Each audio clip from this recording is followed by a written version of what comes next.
In this section, we are going to continue our discussion of looking at what a text is, and we're going to continue with what we started discussing last week with looking at myths, legends, and folktales. But this week, we are going to focus specifically on the hero, what makes a hero, and the hero's journey. Now, if you've already looked on Blackboard for this week, you're going to see your readings are a little bit different. We've already discussed that a text can pretty much be anything that we can find meaning in.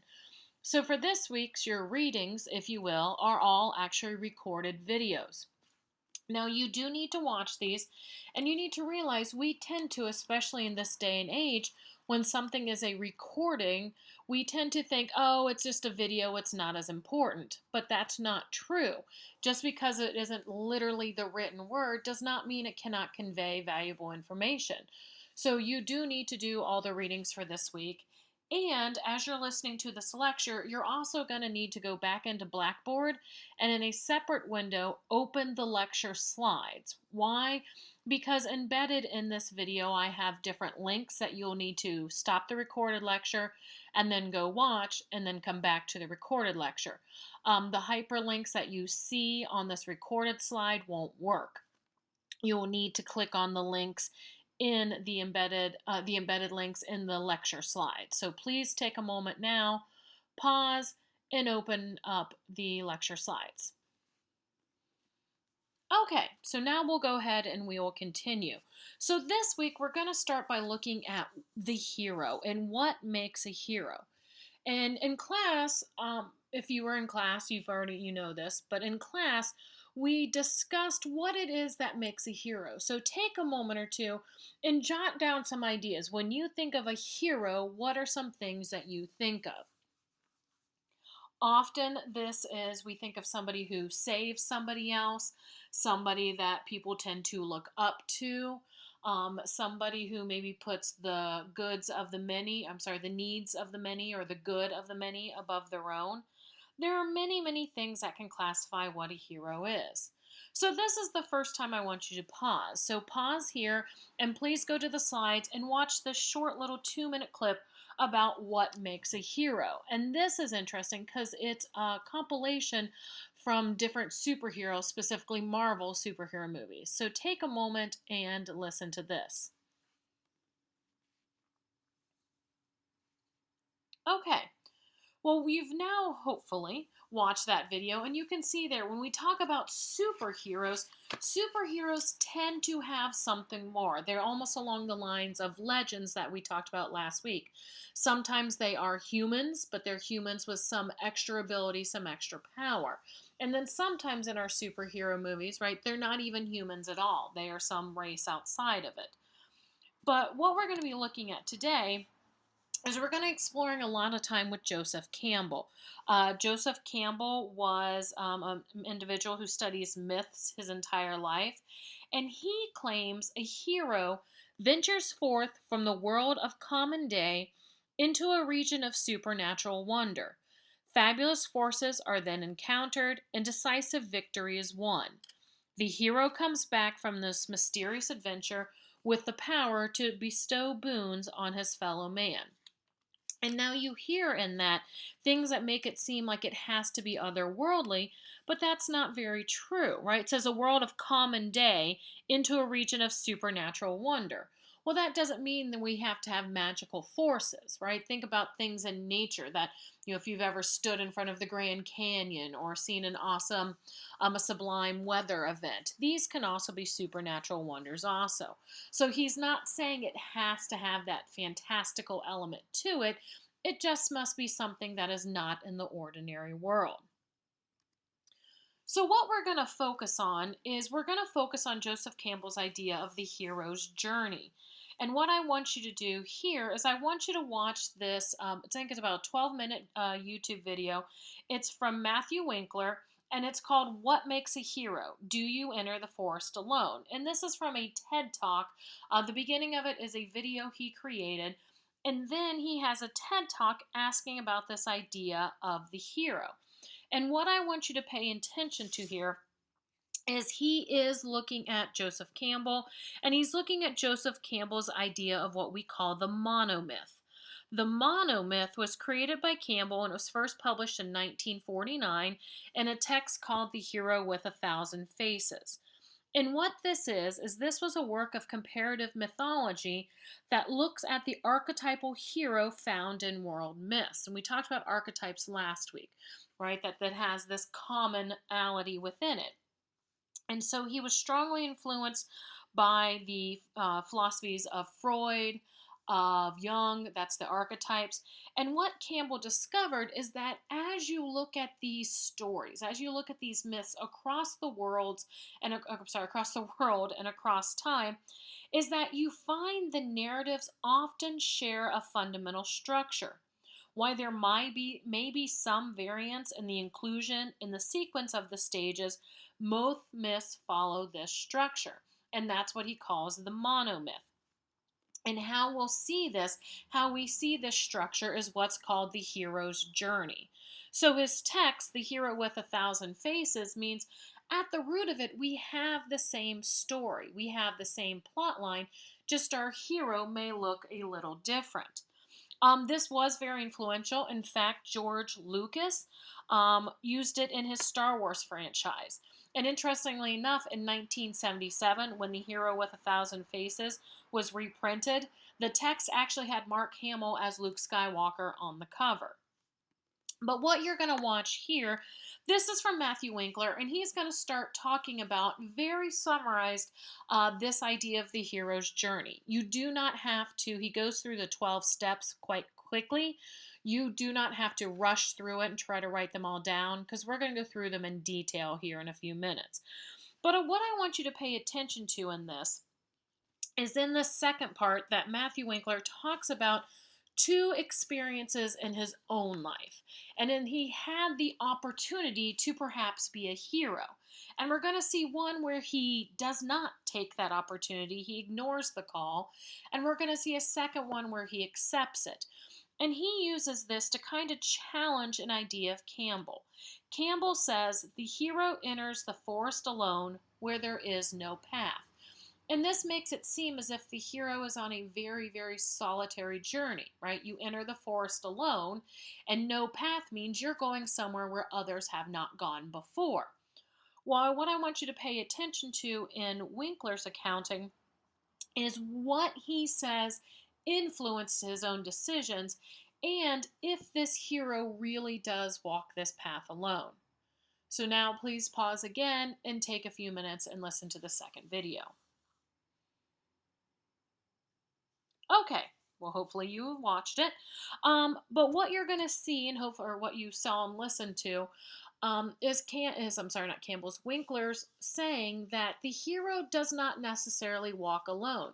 For him, in the first story, he refused the call to action, and his friend that was with him supported him, did not give him any encouragement to take it. And then the second story, his wife said, "Jump in," and he literally jumped in. So Winkler is making the claim here, challenging Campbell's idea a little bit, that the hero's not necessarily alone, that it's the people around us who can influence us in our decisions whether to accept the call to action or not. Okay, well now we are going to move forward, and we are going to specifically look at the different steps that Winkler discussed very quickly. And this is what's called the hero's journey. And this is from Campbell's A Hero with a Thousand Faces. Now you're going to see I have included, there's this slide you're looking at now that has the wheel on it. You saw the wheel Winkler had in his. And then near the end of the lecture, I'm going to have another wheel that actually goes counterclockwise. You're going to see in these, I've included all of them because there's some variance in the structure, a little bit of variance in the sequence of events, but they all have that basic fundamental structure to them. So what we're going to do now is we're going to go through each step, define what they are, and then I'm also going to apply it to Frodo's journey through the Lord of the Rings series. So let's start. So step one, we start in the ordinary world, or what's called the status quo. This is where the hero exists before the story begins. It's his safe place. We learn here of the hero's true nature, capabilities, and outlook on life. And this shows us the hero is human, and as the viewing audience, it makes it easier for us to identify with him. Since the audience usually experiences the journey through the hero's eyes, we must be able to relate to the hero.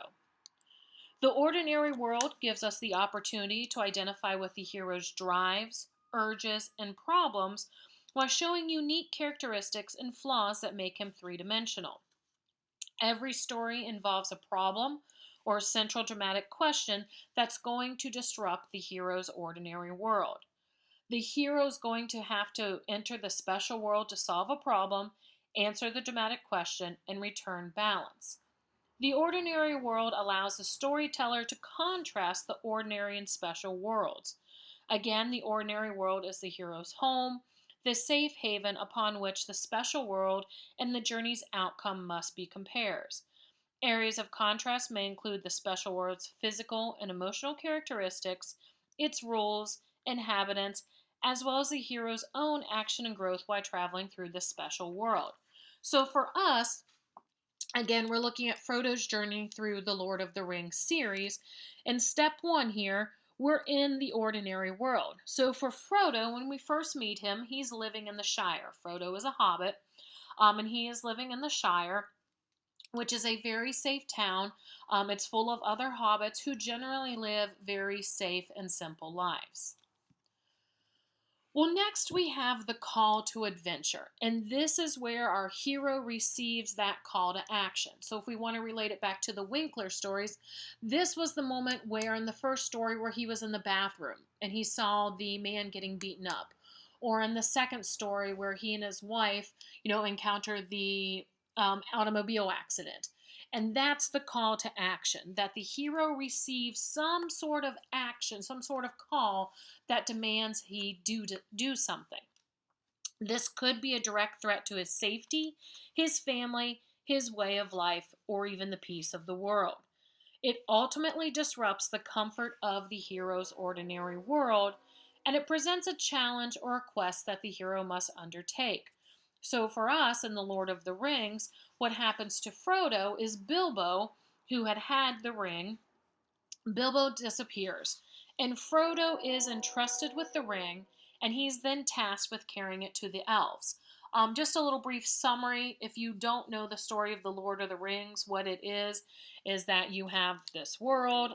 This was written by Tolkien. You had the Hobbit series, The Hobbit, and then the Lord of the Rings series.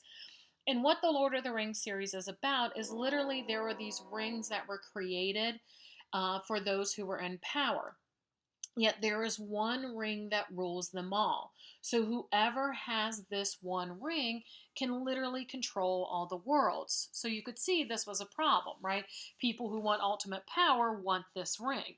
And so it was hidden. And actually it was Bilbo who had it.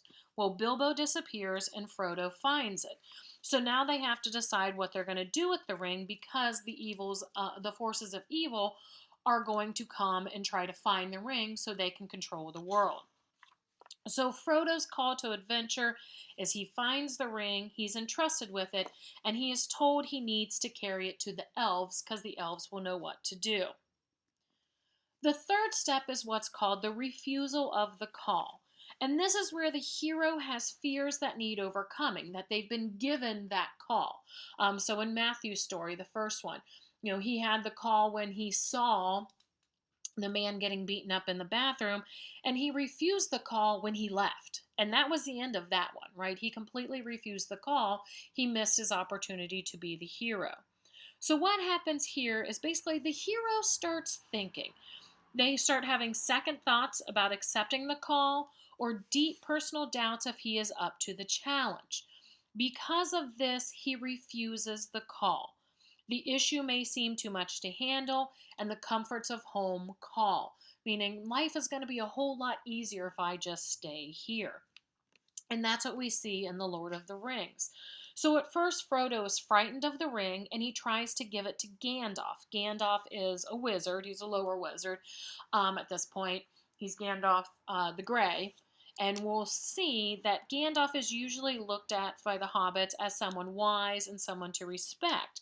And so Frodo tries to say, well, I'm just a little hobbit. I can't do this.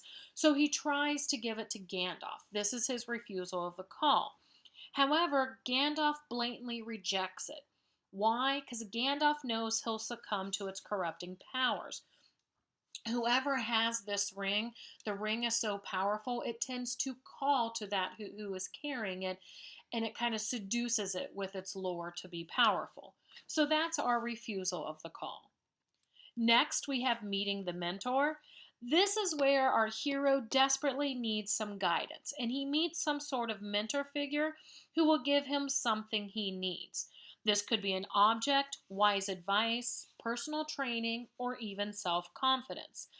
This dispels the hero's doubts and fears and gives him the strength and courage to begin the journey. And we see this right here, right? For the Lord of the Rings, steps 2, 3, and 4 are kind of mushed together, but that's absolutely fine. So Gandalf refuses the ring himself, but Gandalf then becomes Frodo's mentor. He coaxes Frodo into carrying it and gives him the strength and the self confidence to say that he can do this. Our next step is crossing the threshold, and this is when the quest truly begins. So we've had our call to action, the refusal, our mentor. Our hero has finally decided that, yes, I am going to accept the call. And this is where the quest truly begins. This is where our hero finally crosses the threshold between the world that he is familiar with, his ordinary world, and that which he is not.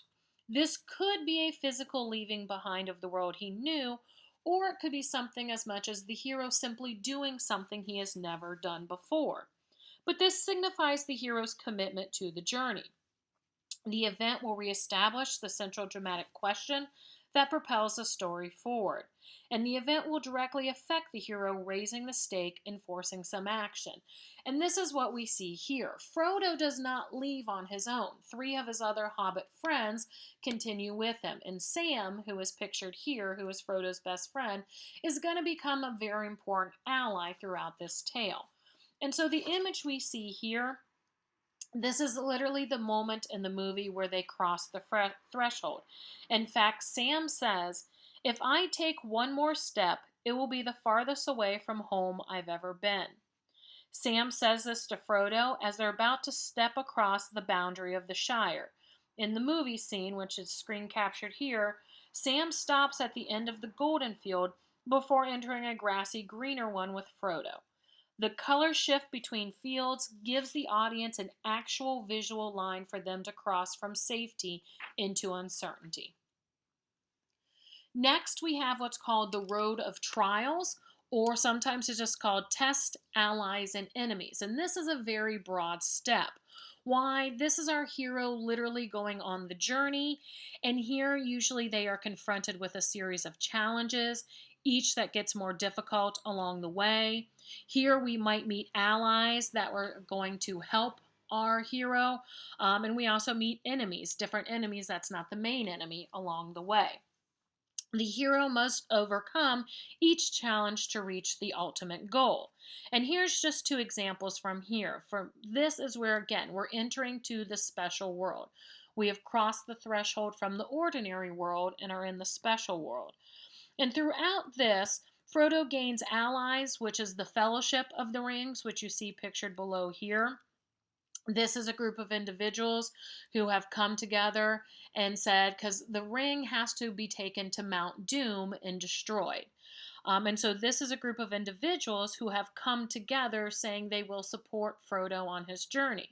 So you can see in the front, we've got the 4 hobbits, we have a dwarf, we have 2 humans, an elf, and Gandalf the wizard. This is the Fellowship of the Rings, and this is the various allies that Frodo has.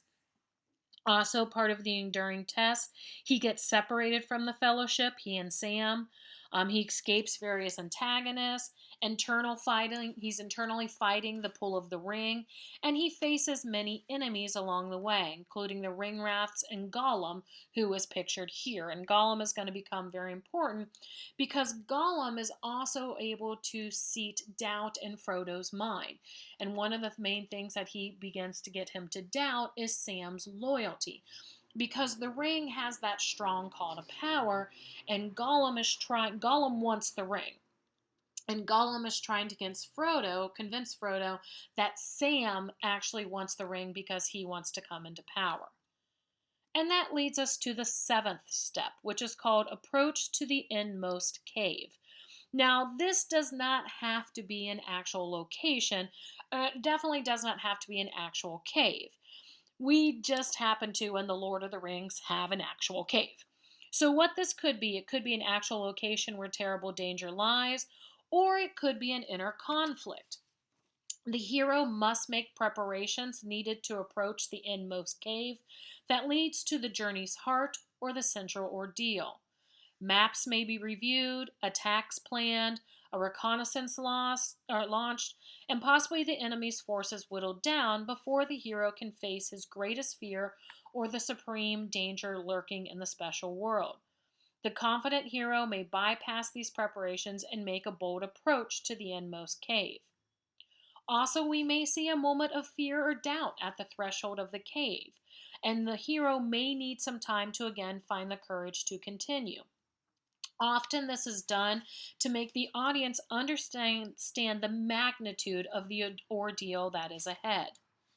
We're going to see here the hero has survived his descent into the special world. He's made it through the road of trials. He has earned his place and may need to take a break for a joke or a romance before the ordeal.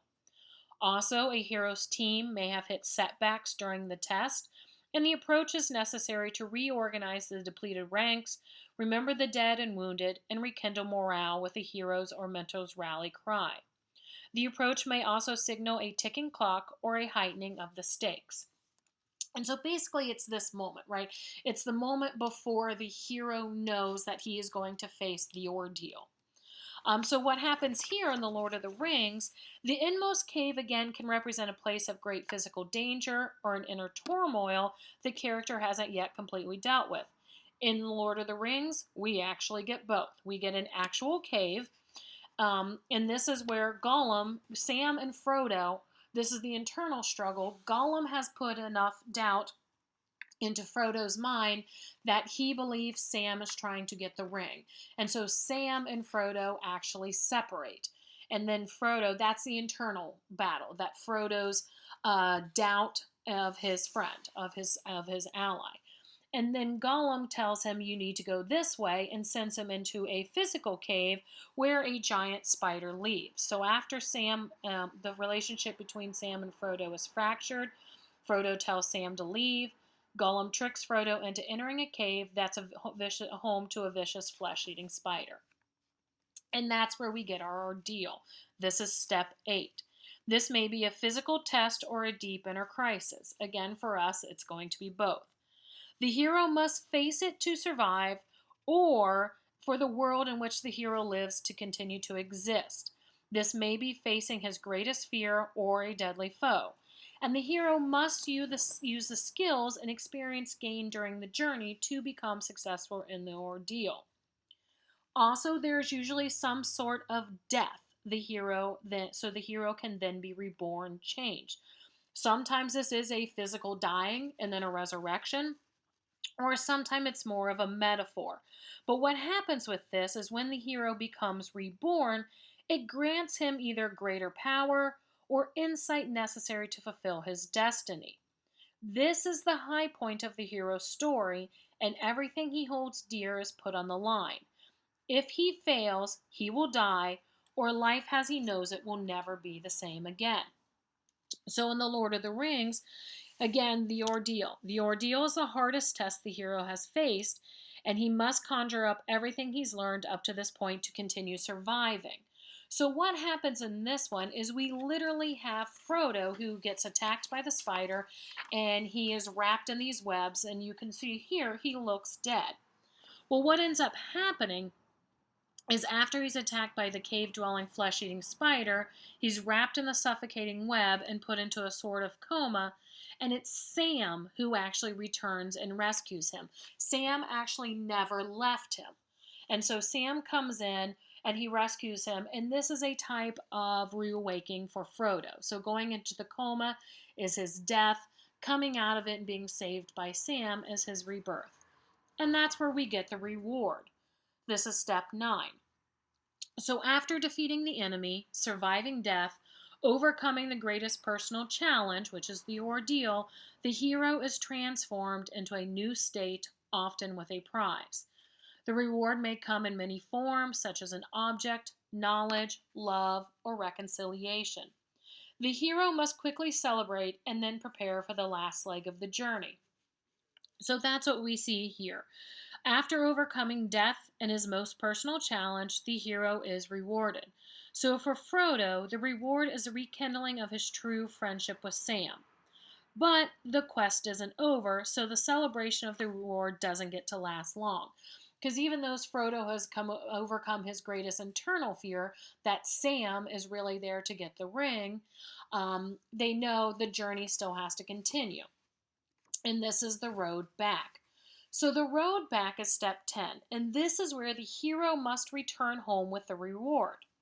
A hero's success in the special world may make it difficult to return to the ordinary world.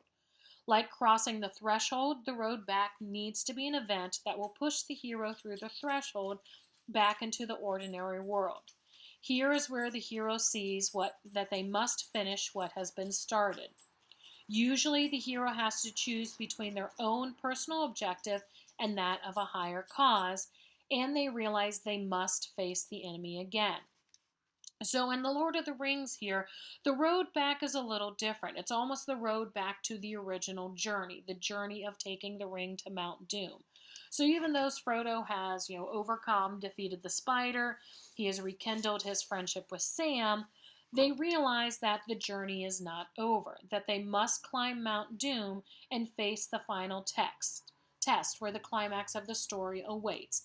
And here you see Frodo climbing Mount Doom. And what makes it interesting in the story to even more solidly solidify that Sam is there to help Frodo carrying the ring is making him weaker and weaker. And at one point, it's actually Sam who carries Frodo up Mount Doom. And that leads to our next step, step 11, which is the resurrection. This is the climax, and the hero must have a final and most dangerous encounter with death. Here, the hero is tested on what he has learned during the journey, and the final battle is something far greater than the hero's own existence, and the final outcome will have far-reaching consequences to his ordinary world and the lives he left behind. So for Frodo, if he does not succeed in destroying the ring, right, his friends, the other people in the fellowship, they're literally out battling the forces. They will be destroyed. And then the entire world will be basically destroyed because the forces of evil will win. So if he fails, others will suffer. Ultimately, the hero will succeed, destroy the enemy, and emerge from battle cleansed and reborn. This ordeal and resurrection can represent a cleansing or purification that must occur now that the hero has emerged from the land of the dead. The hero is reborn or transformed with the attributes of his ordinary self, in addition to the lessons and insights from the characters that he's met along the road. So for us, you can see from the scene here, this is the final test. The test that is not only 10 times more perilous than the ordeal, but has far-reaching high-stake consequences if the hero fails.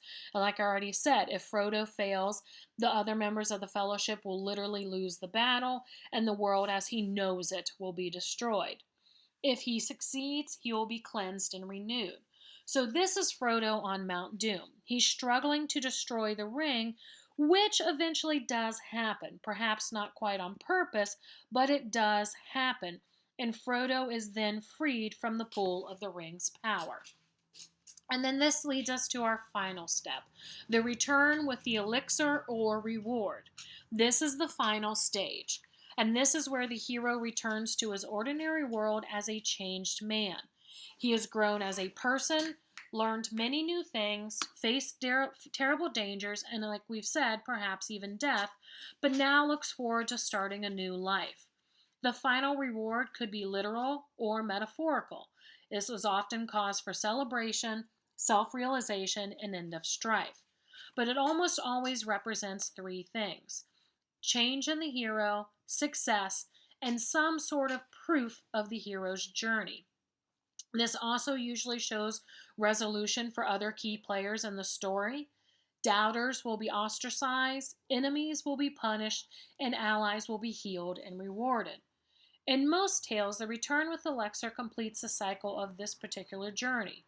Storylines have often been resolved, balance has been restored to the ordinary world, and the hero may now embark on a new life, forever influenced by the journey traveled. And so, what we see in step 12 with The Lord of the Rings is Frodo does return to the Shire a changed hobbit. He's grown and he's realized he can no longer go back to his ordinary life, so he decides to leave with Gandalf, Bilbo, and the elves. Usually, this is a final reward, and for Frodo, it is self realization and knowledge of good and evil. He is no longer the naive and sheltered hobbit he was. His enemies are defeated, and his allies are honored and receive happy endings all of their own. So, that is how we see these 12 steps of the hero's journey as looking at Frodo through The Lord of the Rings. And what Campbell's theory is we can apply these 12 steps to almost any tale, any myth, and we're going to see they follow it. So on this slide, I have for you another chart. This one's the counterclockwise. That's looking at Campbell's theory of the monomyth. I mentioned earlier, George Lucas had talked about the influence of the hero's journey on the Star Wars franchise, and that's what I want you to look at here. This is a quick video where the hero's journey is applied to Luke Skywalker in Star Wars A New Hope. This is episode 4, which is the original Star Wars film. And so please take a moment here and stop and then listen to, it's only about a little 5-minute video, and listen to how the author applies the 12 steps of the hero's journey to Star Wars. Then when you come back, this is where we're going to talk about your assignments for this week. So what I want you to do is that I then have this clip. I also have this clip as an individual link on Blackboard, and I want you to watch this because what you see here is much like the previous video where the author is applying the 12 steps to Star Wars A New Hope. Here we're seeing this 12 steps applied to 5 different Disney films. And I want you to watch both of these as a reference for what you're going to have to do in your discussion board this week. So after you watch both of these, there are then 3 other clips on Blackboard. There is the Mayan twin heroes, there is the Ramayana, and there is the edited Epic of Gilgamesh.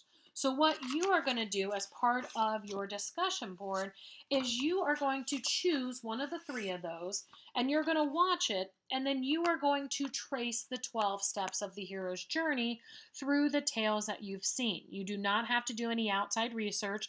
In fact, if you Google something like the hero's journey in the Ramayana, and you paste that on there, you'll receive a score of 0. But how you can do this, what I would recommend, have your little outline of the 12 steps, and then watch the videos and make little notes, right? Pause it, be like, oh, that's step 1, pause it. So when you do your discussion board, and this is explained in the discussion board post itself, I want you to trace this journey. You may use bullet points to do this, but it's not just enough to say, Gilgamesh accepts the call. Not enough. I want to know specifically how and where, what the call is.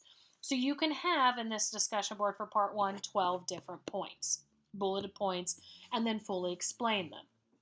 For the second part of the discussion board, you're going to go back. Remember last time I told you that the link, the last slide from last week is the big myth.